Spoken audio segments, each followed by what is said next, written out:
What's up? Got PunkBass from Submission Audio here. Gonna check it out and see. I guess kind of just do a little walkthrough the features. This is what it looks like. It loads up just like this. We've got string noise here, muting noise, width and volume, then amplifier, channel. This goes dirty and clean. Oh, look at that little pink teen fuzz. First bass, and then DI. That's kind of cool. The graphics change. And then tone. And then alternate picking here is something that's pretty cool. What this does is, from what I understand, it's the ups and downs or alternating picking of, depending on how fast you're playing. So let's check it out. Let's see how it sounds right out with nothing on it.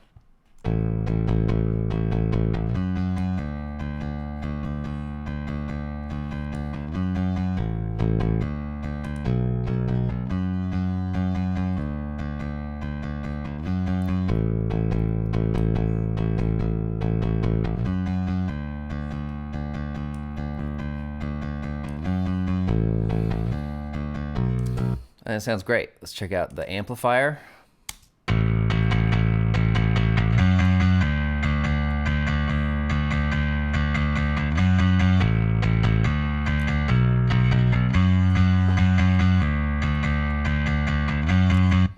I like that. Let's see the teen fuzz.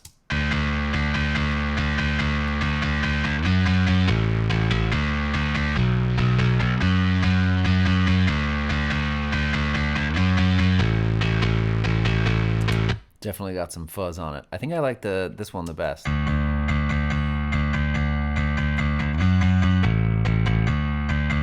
That's cool.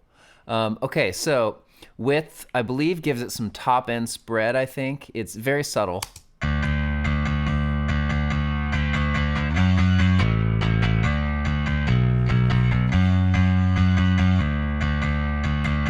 think, well, I shouldn't say subtle. I like a subtle amount. I think if you go too much, it sounds a little like chorusy and wide, just like any spreader effect. Okay, so I chose this. I have this track here for a project I was working on, and it's got some bass on it that was tracked. We used a real amp, and I think it was an American P bass through a 70s Ampeg SVT into a 70s SVT cab, mic'd with a FET 47. And I chose this particular track because the bass has a very unique kind of like old school sound, I think. So let's hear that. Here it is with nothing on it, just the cab.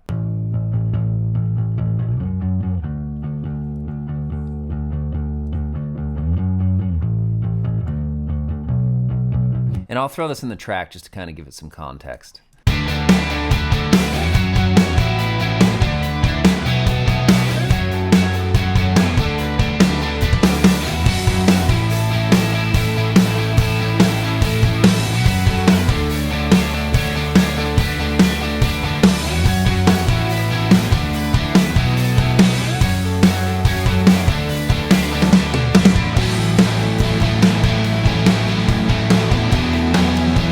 So you can kind of hear what's going on there. I think it fits the project very well. So here's what we got for submission, right?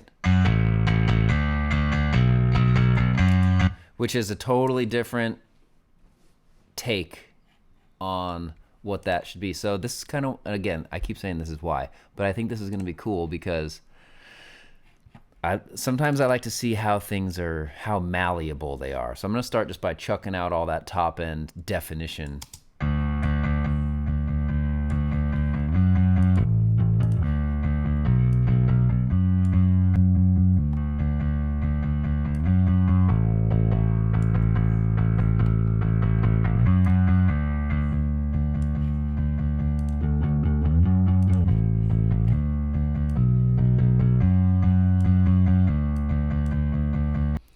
Pretty close.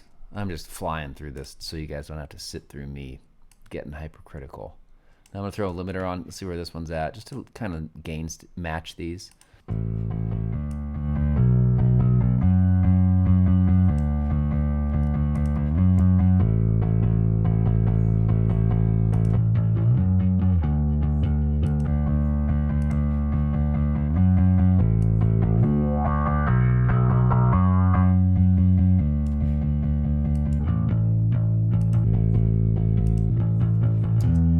Okay, so let's see how it sounds on the track and how it stands up.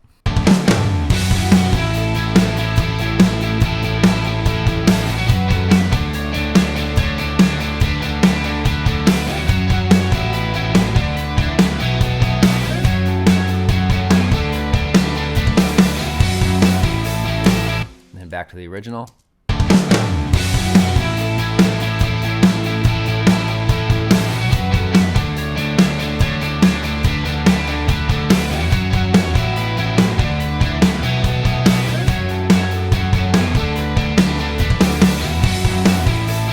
That's pretty sick. Okay, so here's what we'll do now.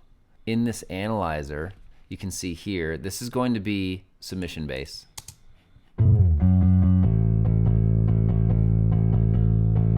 Oh, look how stable that bottom end is. That's great. And now I'm going to lay on top of that in red here.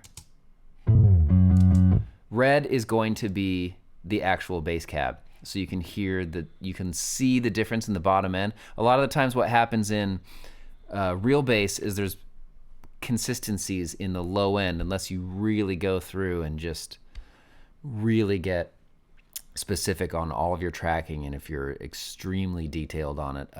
I'll play it with submission, and then you can I'll play it again while still looking at this, so you can kind of see things even if you can't hear them. I can, over here on my system, it's night and day, or not night and day, but a big difference.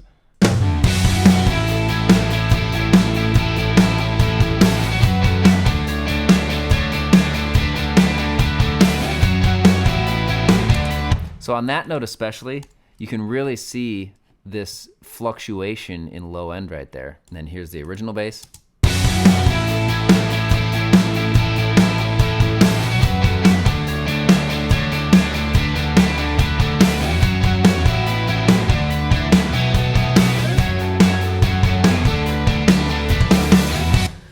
Yeah, I mean, the bottom end on the submission punk bass is just great. I feel like if I was a sneaky dude, I could probably replace this bass. I could probably replace his performance with punk bass, and he would probably not know. However, I'm not that sneaky. I don't think I'll do it, even though, man, the bottom end is great on that.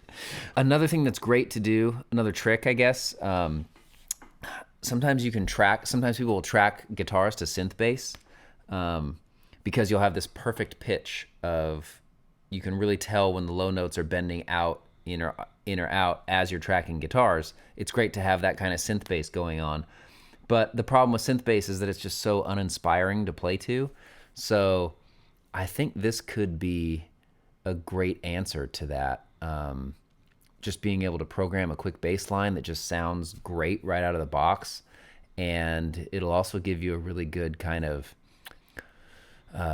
point to jump off at, even for guitar tones, so you can kind of know where top, mid, and bottom end should be. If you like a P-bass bass sound, which I love P-bass bass sounds. So I think this is awesome. Hope you guys enjoyed this. Talk soon.